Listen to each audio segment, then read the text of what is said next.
शिव महापुराण की कथा कहती है, श्राद्ध पक्ष में पड़ने वाला प्रदोष का व्रत किसी भी दिन पड़े, चाहे सोम हो, मंगल हो, बुध हो, गुरु हो, शुक्र हो, शनि हो, कोई से भी दिन पड़े, जो प्रदोष काल के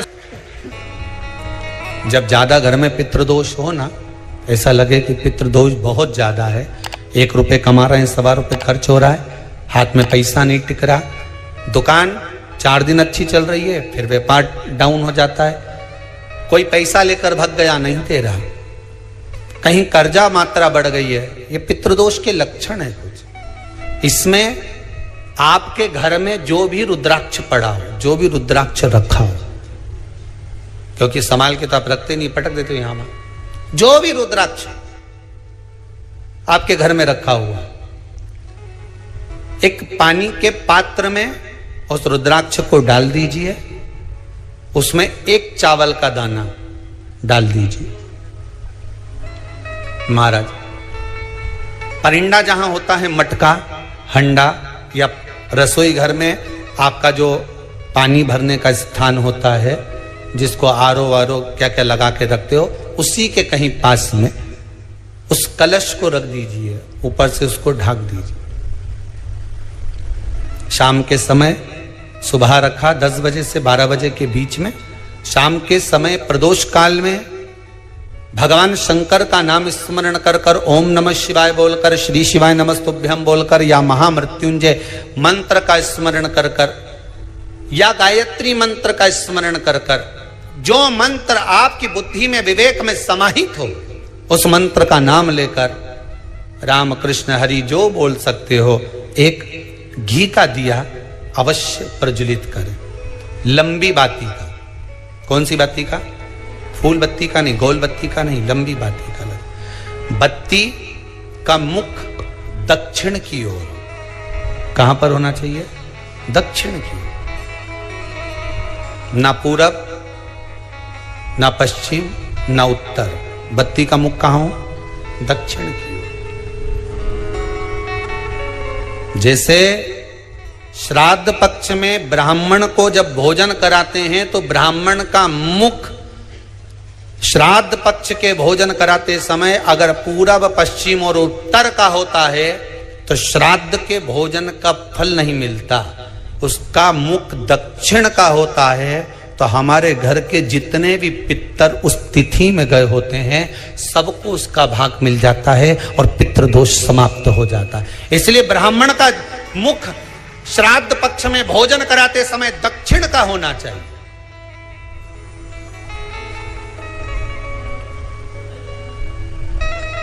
ब्राह्मण का मुख दक्षिण का हो।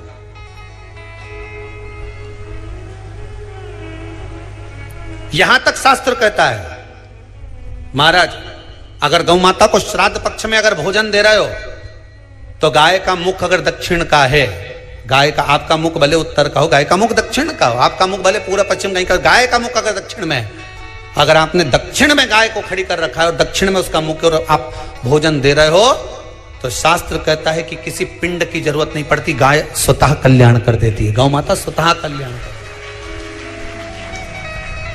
दक्षिण मुखी हो। तो दिए की जो बाती का मुख कहां होना चाहिए? दक्षिण का। और दक्षिण का मुख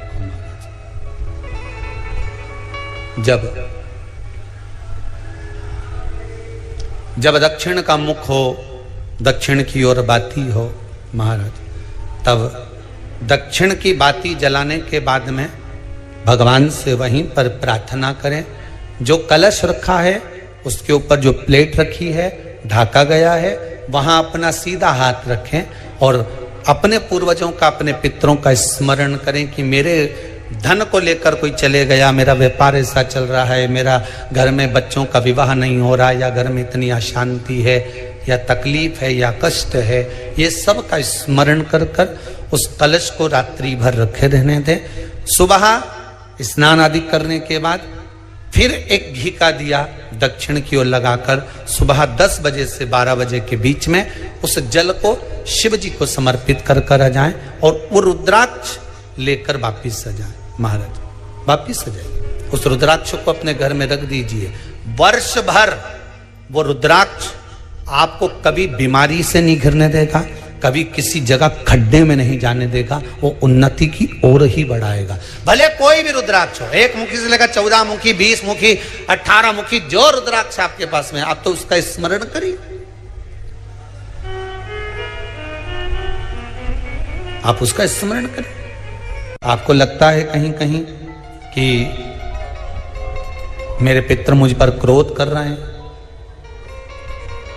आपको कभी कभी लगे कि मेरे ऊपर पितृ दोष लगा हुआ है, या पितरों का श्राप लगा हुआ है, या हमारे यहाँ पर लोग अधोगति में ज़्यादा मर जाते हैं, हमारे यहाँ ये काम ज़्यादा हो जाता है, तो निवेदन है, श्राद्ध पक्ष चल रहा है, प्रयास करिएगा।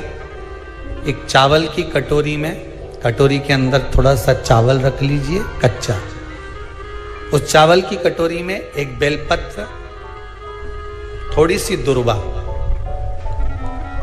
बांधकर, पानी का मटका, परिंडा, या जहां अपना रसोई घर में जल रखते हो, उस कटोरी को वहां पर 2 दिन 3 दिन तक रख दो। वैसे तो 16 दिन रखो, ज्यादा अच्छा था, पर जो दिन अपने को मालूम है 2-3 दिन उसको रख दीजिए। घी का दिया लगाइए। 3 दिन के बाद में उस दुर्वा को, उस बेलपत्र को शिव बाबा को समर्पित कर दो। चावल पूरे घर में घुमाने के बाद चिड़िया को या नदी में या किसी जीव को प्रदान कर दो। महाराज, पितृदोष के निवारण का सुंदर तरीका। कल आपको वो काम नहीं हो रहा है, बहुत दिनों से आप प्रयास कर रहे हो और काम अटका पड़ा हुआ है, तो प्रयास करना। जल के पात्र में थोड़ा सा शहद, गंगा जल उसमें डालकर, ये जो श्राद्ध पक्ष चल रहा है, जिस समय पर, जिस श्राद्ध पक्ष के अंतर्गत, श्राद्ध पक्ष में एक पात्र में जल लेकर उसमें थोड़ा सा शहद, गंगा जल डालकर भगवान शंकर को कुंदकेश्वर महादेव के नाम से, कौन से महादेव?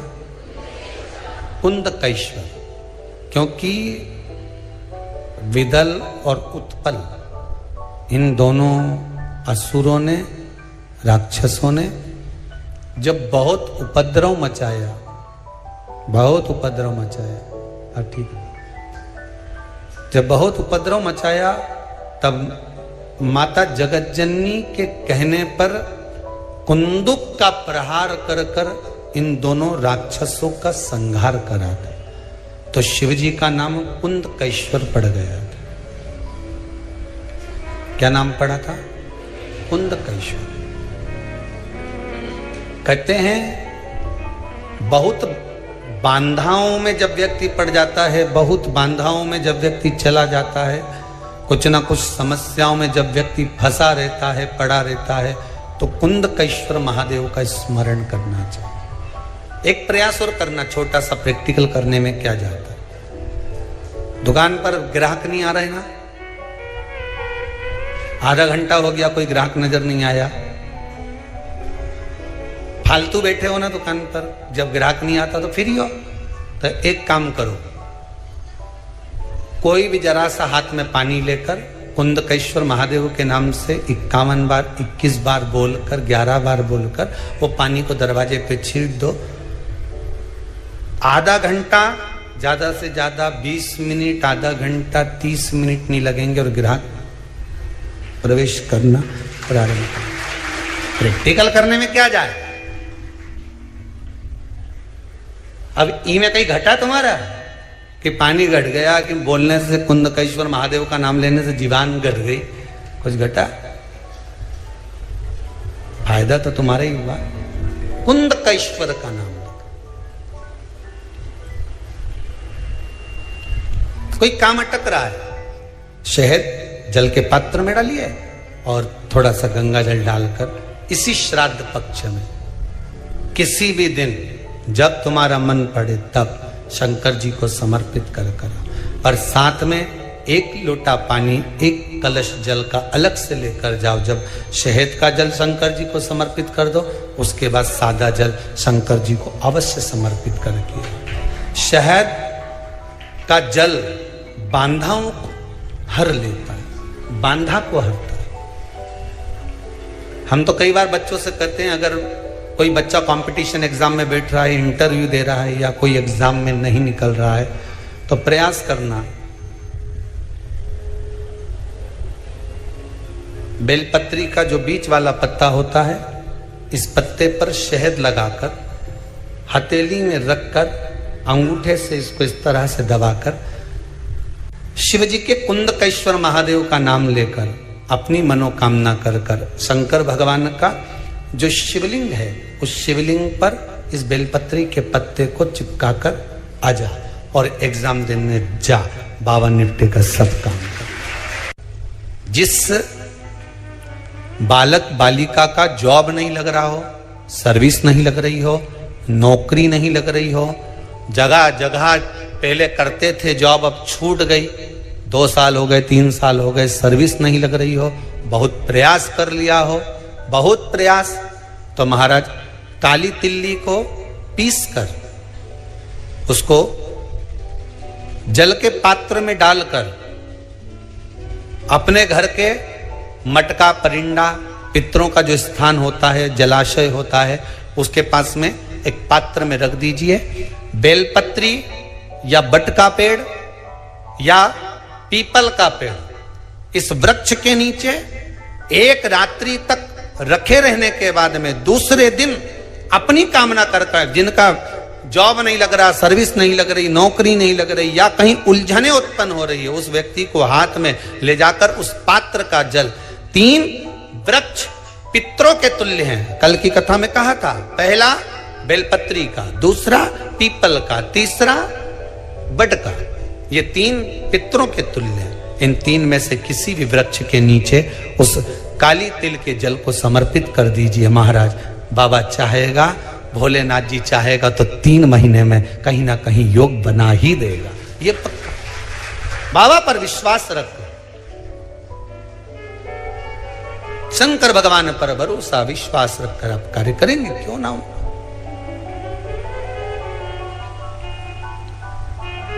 श्राद्ध पक्ष में महाराज पीपल के पेड़ के नीचे मात्र काली तिल्ली का पानी ही डाल देने से पितृदोष का निवारण हो जाता है। किसी लड़के की लड़की की विवाह शादी नहीं हो रहा हो, मंगल विवाह नहीं हो रहा हो, पानी के लोटे में थोड़ा सा काला तिल डालकर श्राद्ध पक्ष में पीपल के पेड़ के नीचे चढ़वा दीजिए महाराज। पितरों की शांति होती है, घर में मंगल कार्य होता है, मंगल कार्य हो जाता है, पितृदोष का निवारण होता है।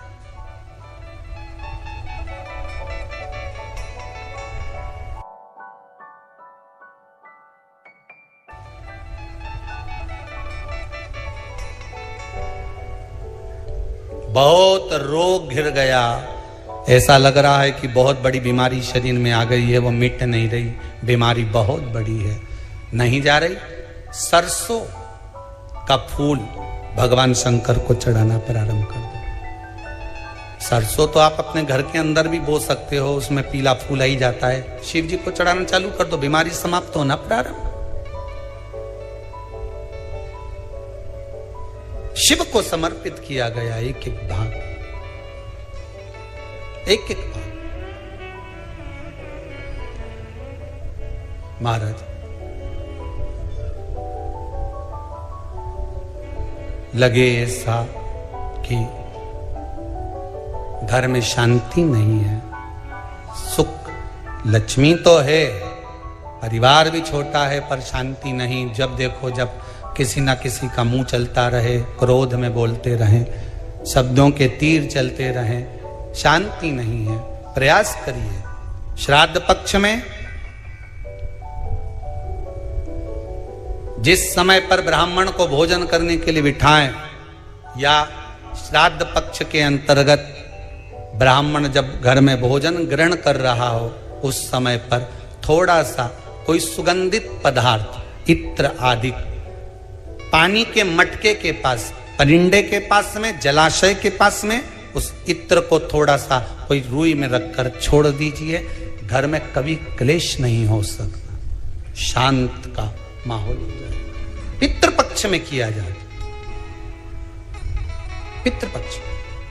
और एक बात और अच्छे से ध्यान रखिएगा, आप ब्राह्मण को भोजन कराएं ना कराएं, आपने धूप छोड़ी ना छोड़ी वो पता नहीं, गाय को रोटी दी ना दी, स्वान को भोजन दिया ना दिया, कौवे को भोजन दिया ना दिया, चलेगा। पर जिस दिन अमावस्या के दिन पितृपक्ष समाप्त हो, उस दिन प्रदोष काल में, प्रदोष के समय पर, प्रदोष काल में शाम के समय पर जाकर किसी भी नदी, तालाब, बावड़ी, कुआं, कहीं ना कहीं जो आपके पास में हो, वहां पर एक घी का दिया, बत्ती का मुंह दक्षिण की ओर कर कर अवश्य जला कर जाना। सारे पितृदोष समाप्त हो जाएगा, सारा पितृदोष समाप्त। अमावस्या के दिन किसी भी जलाशय के पास में, नदी, तालाब, बावड़ी, कुआं, जो आपके शहर में, आपके गांव में, आपके नगर में हो, वहां जाकर लगा दी। अगर नदी, तालाब, बावड़ी, कुआं नहीं है तो पीपल का वृक्ष हो या बेलपत्री का वृक्ष हो या बट का वृक्ष हो, उसके नीचे लगा दो प्रदोष काल में। पर अमावस्या के दिन लगाएं जरूर। क्यों? क्योंकि अमावस्या 16 दिन तक पितृ मृत्यु लोक में आने के बाद में भोजन ग्रहण करते हैं।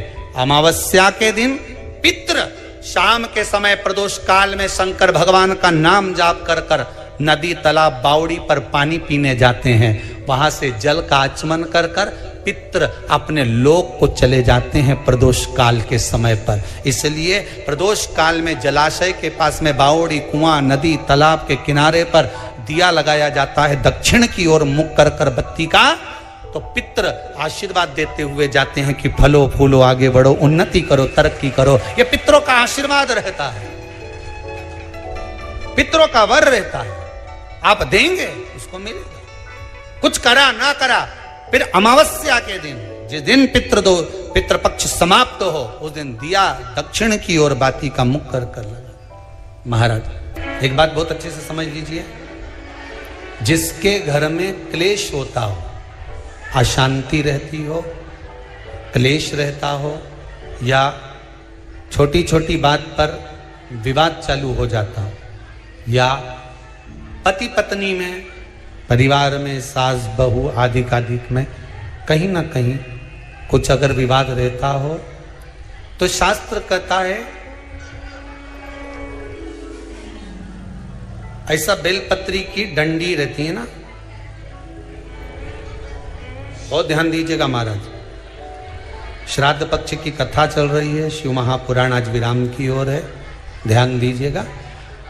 जैसे ये बेलपत्री की जो डंडी होती है, डंडी का जो भाग होता है बेलपत्री की, ऐसा बेलपत्री की 7 भाग ले लो, मतलब बेलपत्री 7 ले लीजिए। 7 बेलपत्र लेकर कच्चा जो सूत होता है ना, कच्चा सूत जो जानते पेड़ पौधे में माताएं लपेटती हैं, धागा जो होता है ना सफेद कलर का कच्चा धागा, जो बड़ में, पीपल में और आंवला आदि में लपेटा जाता है, कच्चा सूत, उसको शंकर भगवान और माता पार्वती का स्मरण कर कर नंदी के, जो नंदी होता है, नंदी के राइट भाग में, नंदी का एक पांव ऊंचा होता है, आपने देखा होगा आगे का पांव ऊंचा होता है, बैठते समय नंदी का एक पांव ऊंचा है, एक पांव नीचे की हो जाता है। तो नंदी का जहां पांव ऊंचा है, उस ऊंचे पांव के पास में बैठना है। कच्चे सूत पर उस बेलपत्री के जो 7 गुच्छ हैं, 7 जो बेलपत्री के भाग हैं, 7 बेलपत्री हैं, उसको अपना नाम गोत्र स्मरण कर कर उस कच्चे सूत को लपेटना है। महाराज लाल कलर का चंदन उस बेलपत्री के पत्ते में जो अग्रभाग होता है, सबसे आगे का भाग, 7 में लाल चंदन लगाना है। महाराज उस चंदन को लगाकर आप प्रदोष के दिन, प्रदोष काल में शंकर भगवान को समर्पित अगर करते हैं, तो जिस घर का गोत्र बोला है उस घर में कभी क्लेश नहीं हो सकता, उस शांति का अनुभव कर, उसमें क्लेश नहीं हो सकता। एक धागा होता है पक्का धागा, एक धागा होता है कच्चा धागा। बहुत ध्यान दीजिएगा महाराज, पक्के धागे से नहीं लपेटना सफेद। कच्चा जो धागा पीपल में, बड़ में या आंवला आदि में जो हम लोग लपेटते हैं पूजन करते समय, वो कच्चा धागा। और एक बात और आपको कहने, ध्यान दीजिएगा, अगर मान लो किसी पति पत्नी का तलाक तक की नौबत हो गई और तलाक नहीं कराना है, आपस में वापिस प्रेम बढ़ जाए, छोरी वापिस घर में रहे, बेटा उसको रखे, बहू रहे, आपस में प्रेम बढ़े, वो भले मायके चली गई हो, वो भले लड़का छोड़कर चले गया हो, अकेली रह रही हो और चाहती है कि मैं पति के साथ रहना है, तलाक नहीं होना चाहिए, हम दोनों में प्रेम रहे, वो संभाले मेरे को भी और मैं भी आदर करूं, वो भी आदर करे। तो मेरा निवेदन है, कच्चा जो सूत होता है, कच्चा जो धागा होता है, नंदी के ठीक पीछे बैठकर कोई साथ में आपके परिवार का कोई व्यक्ति चले जाए और हस्तकमल को, जिसको अपने परिवार में वापिस रहना है, उस स्त्री हो या पुरुष हो, दोनों में से कोई भी नंदी के पीछे बैठकर सोमवार की जिस दिन अष्टमी पड़े उस दिन नंदी के पीछे बैठकर हाथ को ऐसा बंद करना है, हाथ में एक बेलपत्री रखना है, सीधी सीधी बंद कर 7 बार उस हाथ पर कच्चा सूत लपेट देना है, उस सूत को वापस निकाल लेना है, बेलपत्री के साथ में, और बेलपत्री को तो अपने पास में रखना। सबसे पहले माता पार्वती का जो हस्तकमल ऐसा होता है शिव मंदिर में, उस हस्तकमल में वो सूत जो आपके हाथ से निकला है वो उसमें डाल देना है, माँ जगत जननी से प्रार्थना कर कर, और जो बेलपत्री आपने संबंध को जोड़ने के लिए अपने हाथ में ली है वो शंकर भगवान के कटी भाग में, फिर निवेदन करूंगा कटी भाग को समझ लीजिए।